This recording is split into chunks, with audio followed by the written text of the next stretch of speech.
বিজ্ঞানী বাকমিনস্টার ফুলারের কথা বলবো। তার একটি কোটেশন আগে তোমাদের সাথে শেয়ার করে নিই। Pollution is nothing but A resource that we are not harvesting yet. ভাবো, অবাক করার মতো কথা, এই যে চারপাশে এত পলিউশন, এটা নাকি একটা দুর্দান্ত রিসোর্স, কিন্তু আমরা এতটাই বোকা যে আমরা এটাকে কাজে লাগাতেই শিখিনি। অবাক হলে তাই তো? আসলে অবাক হবার মতোই কথা, কিন্তু একবার ভাবো, বিজ্ঞানীদের দৃষ্টিভঙ্গিটাই তো তাদেরকে সাধারণ মানুষের থেকে অনেক আলাদা করেছে, এবং এরা বিভিন্ন রকম অ্যাঙ্গেল থেকে ভাবতে পারেন বলেই আজ পৃথিবী এত রকমভাবে সেজে উঠছে বিভিন্ন রকম ফেসিলিটি নিয়ে। কিন্তু তা বলে পলিউশন কিনা রিসোর্স, সেটাকে ব্যবহার করে মানুষ আরও উন্নত হতে পারবে? অবাক হবার মতোই কথা। পড়াশোনা শুরু করতে গিয়ে খুঁজে পেলাম অনিরুদ্ধ শর্মার নাম। গ্র্যাভিকি কোম্পানির অধিকর্তা অনিরুদ্ধ শর্মা। তার জীবনের স্টোরিটা যদি তোমাদের সাথে শেয়ার করি, তোমরাও ওই কোটেশনটায় কিন্তু বিশ্বাস করতে শুরু করবে।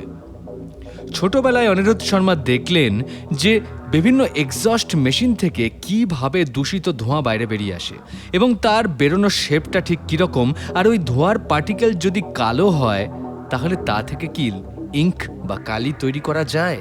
বললাম না, বিজ্ঞানীদের চিন্তা ভাবনার ধরনটাই তো আলাদা। পড়াশোনা করতে চলে গেলেন বিদেশে, কিন্তু মাথার ভিতরে ঘুরতে লাগলো এয়ার থেকে তৈরি হওয়া ইঙ্ক, যার নাম ভবিষ্যতে হবে এয়ার ইঙ্ক। সেটাই তিনি করে দেখালেন দেশে ফিরে। তার সাথে আসলেন তার কিছু সহপাঠী বন্ধুরা, সবাই মিলে তৈরি করলেন গ্র্যাভিকি। আর তখনই হলো একটা যুগান্তকারী আবিষ্কার। তারা তৈরি করলেন কালিঙ্ক নামে একটা রেট্রোফিট ডিভাইস, যেটা কিনা যে কোনো এক্সস্ট মেশিন যা থেকে দূষিত ধোঁয়া বাইরে বেরিয়ে আসে সেখানে অ্যাটাচড হয়ে যেতে পারে। এটা একটা ইউনিভার্সাল অ্যাটাচমেন্ট। আর এই কালিঙ্কের কাজ কি? আসলে দূষিত হাওয়ার মধ্যে থাকে ন্যানো মাইক্রন ডায়ামিটারের কিছু কার্বন পার্টিকেলস, যাদেরকে আমরা PM 2.5 বা PM10 এই সমস্ত নামে জানি। এই যে ন্যানো পার্টিকেলস, এটা কিন্তু মারাত্মক ক্ষতিকর। মানুষের শরীরের ভিতরে যদি ঢোকে তাহলে কিন্তু অ্যাজমা, ক্যান্সার বা বিভিন্ন রকম পালমোনারি ডিজিজ, তার সাথে কার্ডিওভাস্কুলার ডিজিজ, নানা রকমভাবে কিন্তু মানুষের ক্ষতি করতে পারে। আর এই ন্যানো পার্টিকেলকে কিন্তু টার্গেট করছে কালিঙ্ক। কালিঙ্কের কাজ হলো ওই এক্সস্টের সাথে অ্যাটাচমেন্ট হিসেবে থেকে কার্বন পার্টিকেলসকে টোটালি অ্যাবজর্ব করে নেওয়া, আর বাইরে অ্যালাউ করা শুধুমাত্র এয়ারকে। তার মানে কালিঙ্কের থ্রু দিয়ে যখন এক্সস্ট মেশিন থেকে পলিউটেড এয়ার বাইরে বেরিয়ে আসতে চাইছে, সেখানে শুধুমাত্র এয়ার বেরোচ্ছে, আর ওই ন্যানো পার্টিকেলস কিন্তু কালেক্টেড হচ্ছে। আর এই কার্বন পার্টিকেলসকেই অনিরুদ্ধরা ইউজ করছেন ইঙ্ক ম্যাটেরিয়াল হিসাবে, যার নাম হলো এয়ার ইঙ্ক। সেটাই প্রিন্টারে ব্যবহার হচ্ছে, সেটাই পেনে ব্যবহার হচ্ছে, এবং সারা পৃথিবীতে প্রচুর পরিমাণে এখন এয়ার ইঙ্কের ব্যবহার। Thanks to Aniruddha Sharma, thanks to Graviky, এবং থ্যাঙ্কস গ্র্যাভিকিতে কাজ করা এই দুর্দান্ত ইঞ্জিনিয়ার এবং সায়েন্টিস্টদের।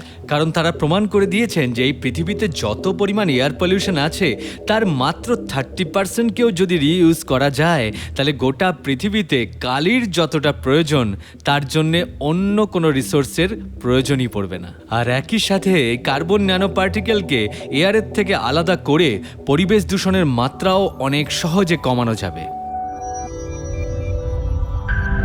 বিইং মি পডকাস্টে আজকের এই বিষয়টা তোমাদের সাথে শেয়ার করতে পেরে দুর্দান্ত লাগছে। অনেকে হয়তো জানো, অনেকের কাছে হয়তো এর থেকেও অনেক বেশি যুগান্তকারী আবিষ্কারের খোঁজ খবর আছে। প্লিজ তোমরা জানাও www.durbadalbiswas.com, সেখানে এসো, জয়েন করো, শেয়ার করো আমার সাথে এই তথ্যগুলো।